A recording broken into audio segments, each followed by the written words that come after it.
Hello friends, भाद्रपद कृष्ण अष्टमी को श्री कृष्ण जन्माष्टमी मनाते हैं क्योंकि इस दिन भगवान कृष्ण का जन्म हुआ था। 2025 में कृष्ण जन्माष्टमी 16 अगस्त को है।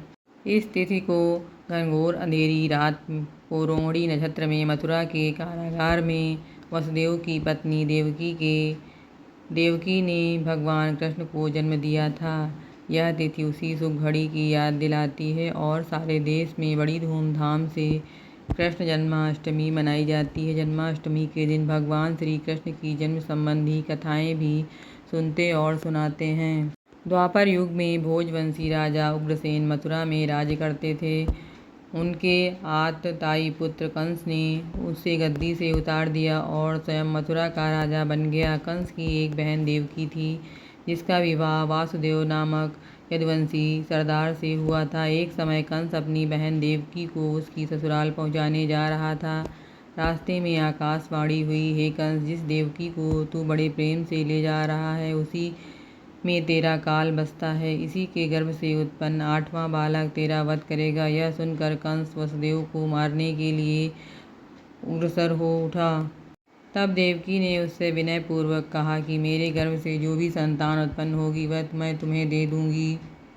बहनोई को मारने से क्या लाभ है। कंस ने देवकी की बात मान ली और मथुरा वापस चला गया। उसने वसुदेव की और देवकी को कारागार में डाल दिया। वसुदेव देवकी ने एक एक करके 7 बच्चे हुए और सातों को जन्म लेते ही कंस ने मार डाला। अब 8वां बच्चा होने वाला था। कारागार में उन पर बड़े पहरे बैठा दिए थे। उसी समय नंद की पत्नी यशोदा को भी बच्चा होने वाला था।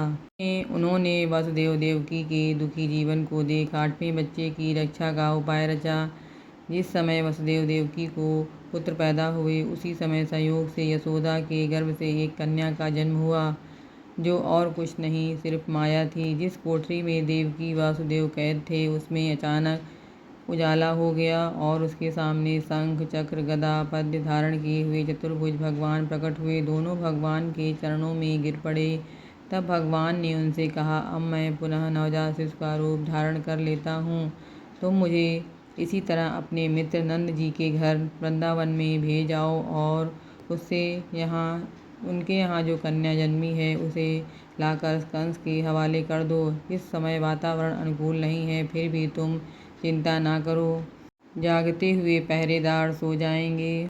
उसी समय वसुदेव नवजात शिशु रूप श्री कृष्ण को सूप में रखकर कारागार से निकल पड़े और अनाथ यमुना को पार कर नंद जी के घर पहुँचे और वहाँ उन्होंने नवजात शिशु को यशोदा के साथ सुला दिया और कन्या को लेकर मथुरा आ गए। कारागृह के फाटक पहले जैसे बंद हो गए। अब कंस को सूचना मिली कि वसुदेव देवकी को बच्चा हुआ है। उसने बंदी गृह में जाकर देवकी के हाथ से नवजात कन्या को छीन लिया और पृथ्वी पर पटकने ही वाला था, परंतु वह कन्या आकाश में उड़ गई और वहाँ से उसने कहा, अरे मूर्ख, मुझे मारने से क्या होगा। तुझे मारने वाला तो वृंदावन में जा पहुँचा है। वह जल्द ही तुझे तेरे पापों का दंड देगा। यह है कृष्ण जन्म की कथा। जन्माष्टमी में पूजा के बाद कथा सुनना अवश्य चाहिए।